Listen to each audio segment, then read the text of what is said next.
So Tom Workin for $5 says, I dug the multiverse member berries towards the end, but not a saving grace. And I dug the baby shower, but I'm a sucker for wordplay. Yeah, well, I did not like the member berries towards the end. I did not like at all. Yeah, I just thought they were totally pointless. So they're absolutely redundant. Just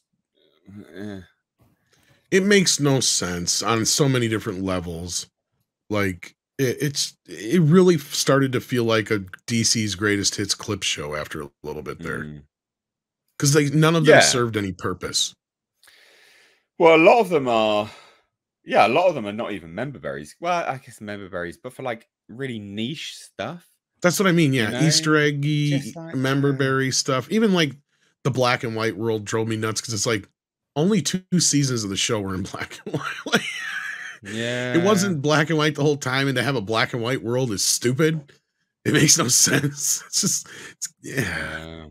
It's one thing to do like Spider-Man Noir and do that kind of a thing in a cartoon, but to do it in a real live action movie is like, And it was also, I think what annoyed, like, and the member berries at the end is a perfect representation of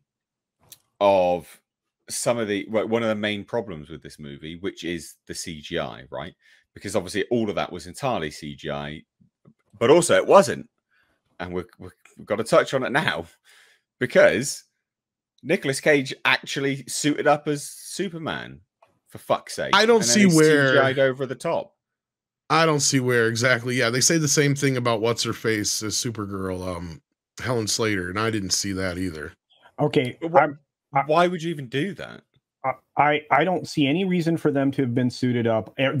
Both of those characters looked fake and rubbery from beginning to end, and the extended. That's what I was saying. Yeah. Yeah, the extended scene with Cage was clearly all maybe motion capture, mocap, because that looks, his face looks rubbery, everything around him looks rubbery. It looks like all the other terrible CG in this. His nose is way too big too. I don't know if anybody else noticed that. It bends.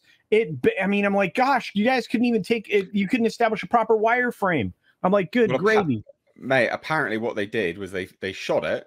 But then they just CGI'd it, like a la The Thing. Why? And this is why? None of the stuff this guy says now can be taken with any shred of seriousness, because his explanation for why the CGI is so shit was a style. It even says it here, it's a stylistic decision in the Speed Force. Then explain why Supergirl looks like she's made out of plasticine and Play-Doh. I call bullshit. The Speed Force. Then, of course, I call bullshit on all this because I'll tell you why. I actually have some basis for this, because I've known at least I think 3 or 4 people who saw earlier cuts of this movie.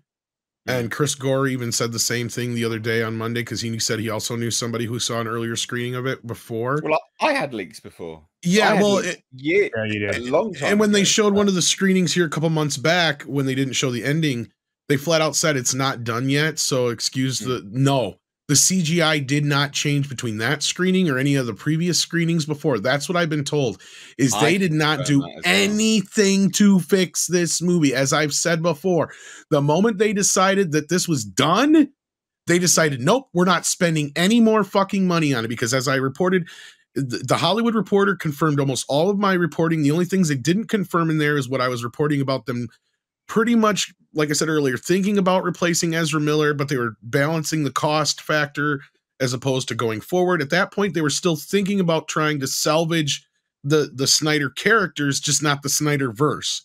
Yeah. Then that's when James Gunn came on board, and Warner Brothers saw that Black Adam was going to fail miserably, even with Henry Cavill in it, and they made the decision to allow him to reboot. That is what happened.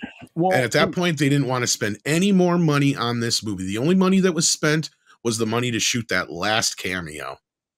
And you could see where they clipped out Cavill. You could see where they clipped out things. Again, like I said just a few moments ago, this was a patchwork quilt of things that they knew they may be able to separate from the future and from the past. So it made it just terribly convoluted. The story didn't make a lot of sense. There aren't a lot of people. Got to get back at mate. Got to get back on the fucking CGI because the explanation, honestly, the explanation that they gave, I meant to do that. It makes you. It's Hollywood going. We think you're stupid. Well, it was a stylistic choice because of the Speed Force. Yeah. Go on then. Explain everyone else. Come on. Okay, so let's do this. And you described it as PS2 graphics. Yeah, putting the baby in the microwave was the least offensive part of that scene. You know, the dog was pretty bad as well. It bothered me. It bothered me an awful lot. You know, but we've abandoned physics. We've abandoned all kinds of other stuff. The minute he steps on a piece of glass or any of that other stuff, he's sending it like with rocket speed downward in real time when the Speed Force is no longer around him. It just, go ahead. Well, I was just going to say, don't they explain later in the movie when he speaks to his, I've just realized this, when he speaks to his younger self, he says, don't move anyone. Yes. At incredibly high speed. Right. Because of what happens. Right. Everyone should have vomited like he did, right? Yes. Or the friction, they would have gone. The rules go in and out the door left and right, which really kind of bothered me. It's like, why are you going to spend the time to tell us about grounding yourself if you're going to do one of those shockers, if you're not even going to worry about all the other, physics and things that you should be worried about here? Because you're right. And I said that before. Not only, first of all, let's not even worry about getting somebody sick.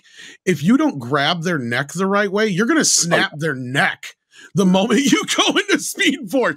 Not only that, if you watch somebody who's taking like a few G's for like training for like the Air Force or something. Yeah, they're just like looking like pancakes and shit. Can you imagine? That's what somebody would look like if they were going, like, that's what's not realistic about that at all in the least. Well, again, setting physics aside, let's get back to the high vibration thing where he passes through walls. I'm thinking your interior would be gelatinized if you were shaking that fast. And that was one of Flash's powers I've never been a fan of. Yeah. And I'm like, okay, there's another solution to this that you could do, which is, swipe somebody's keys, go hack a computer, whatever. I mean, it's just how didn't he? Anyway, I don't. Anyway, it's super dumb. I know Flash, he does in the comics, but it's just never been one of my favorite of his. But it makes no sense to take another human and pass them through. Yeah, that's true.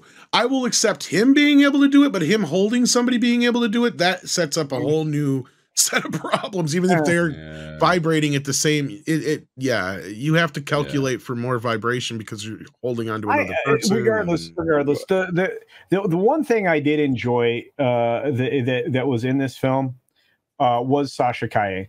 I think she was the least offensive part. But I wonder if that's just because she got chopped the F out culture. That's what I'm curious about. Possibly. And the funny thing is, irony of irony is they made sure she was in that last scene originally, so we didn't see the last time we saw her was being killed. But yet that's how the movie is now. Right? Yeah. Well, yeah.